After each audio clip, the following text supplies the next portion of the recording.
Deus fala conosco, ouvindo a palavra. Eu creio, né? Estamos em poucas pessoas, mas Deus está nesse lugar. E a hora da palavra é hora de reverência. Amém? Irmãos, eu estava meditando. Eu tinha até preparado uma outra palavra para hoje.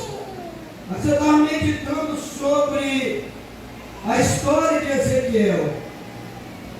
Quando Nabucodonosor invadiu Jerusalém e levou o povo para o cativeiro, ele tinha 25 anos de idade, era um jovem, e esse jovem, junto com outros, inclusive outros profetas, foi levado para o cativeiro, e lá no cativeiro, irmãos, se coloca no lugar de um jovem com 25 anos de idade, um jovem que conhecia Deus, sabia que era Deus e era filho de sacerdote. E nós sabemos que na história, sempre o filho, ele seguia a função do pai, principalmente na área sacerdotal. E ele agora está no cativo, e Deus se revelou a Ezequiel 5 anos depois que ele foi levado do cativeiro. Está dando para os irmãos entender? Foi levado com 25 anos. Você imagina a mente desse rapaz? Onde está o nosso Deus? Cadê o nosso Deus? Por que Deus permitiu Nabucodonosor invadir o nosso país, destruir o nosso país? E muitas pessoas perderam a vida no campo de batalha. A maioria foi levado para o cativeiro. Esse rapaz no cativeiro, a Bíblia diz em Ezequiel no capítulo 1, que ele estava à beira do rio Quebar. Alguns historiadores chegam a dizer que lá na beira do rio Quebar era onde se faziam os tijolos. Lá na beira do rio Quebar é onde os escravos babilônicos ficavam fazendo o seu serviço forçado e pesado. Escravo não tem hora para começar o trabalho, não tem hora para terminar. Escravo come aquilo que o seu dono dá. Você imagina a situação precária que este povo estava vivendo, a situação difícil que este povo estava vivendo. E eu vejo, irmãos, aqui nessa situação o coração desse rapaz. A Bíblia não diz, mas assentado à beira do rio Quebar, talvez pensando 5 anos depois, certamente estava com 30 anos de idade. Às vezes, irmãos, tem coisas que ocorrem em nossas vidas, às vezes procurando um canto e começamos a pensar, a imaginar e às vezes a questionar. A Bíblia não diz que Ezequiel questionou, mas o ser humano é falho.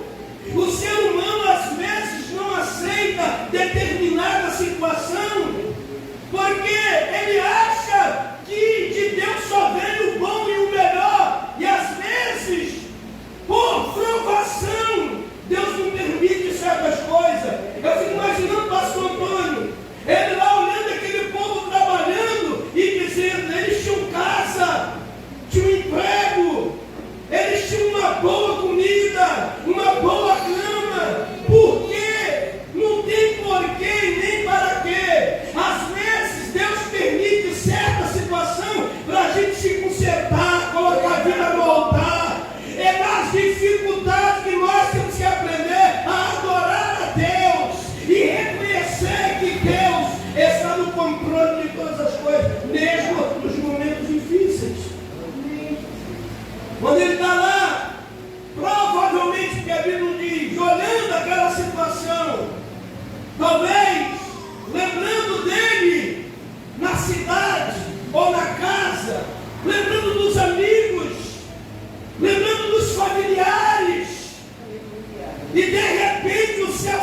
Bíblia diz no capítulo 1 que o céu se abriu, mas não era só ele que estava à beira do rio Quebar, havia outras pessoas lá, mas o céu se abriu somente para ele.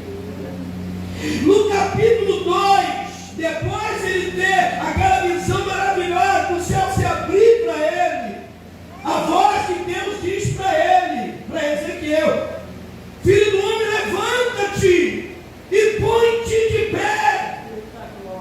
5 anos depois, já dentro do cativeiro, ele vê o céu se abrir, os outros não vê. Ele ouve uma voz que os outros não ouvem. Se nós procurarmos a ter intimidade com Deus, Deus não vai falar com você ou comigo só quando estiver tudo bem. Deus, ele vai falar quando as coisas dos seus olhos estiverem ruins, quando você estiver decepcionado, quando você estiver cabisbaixo, quando você estiver angustiado. Deus vai se revelar de alguma forma para você. Eu imagino Ezequiel com o coração dilacerado. Eu imagino ele pensando: o que vai ser deste povo? O que vai ser de mim? Irmãos amados, nós vemos que foi na beira daquele rio que Deus o tomou para o profeta. Como eu disse, era filho de sacerdote. Só que não tinha mais o templo, não estava mais na nação dele. Como é que ele ia fazer para adorar, para buscar, para ter intimidade? Então, mesmo em momentos difíceis, Deus vai se revelar e você vai arrumar um lugar para que Deus venha palestrar com você. E foi na beira do rio Quebar que Deus se revelou a Ezequiel. Eu estava meditando, irmãos, que tem coisas que a gente realmente, às vezes você está em casa, na rua, ou dentro da igreja, fica aquele monte de ponto de interrogação na cabeça. Por quê? Por que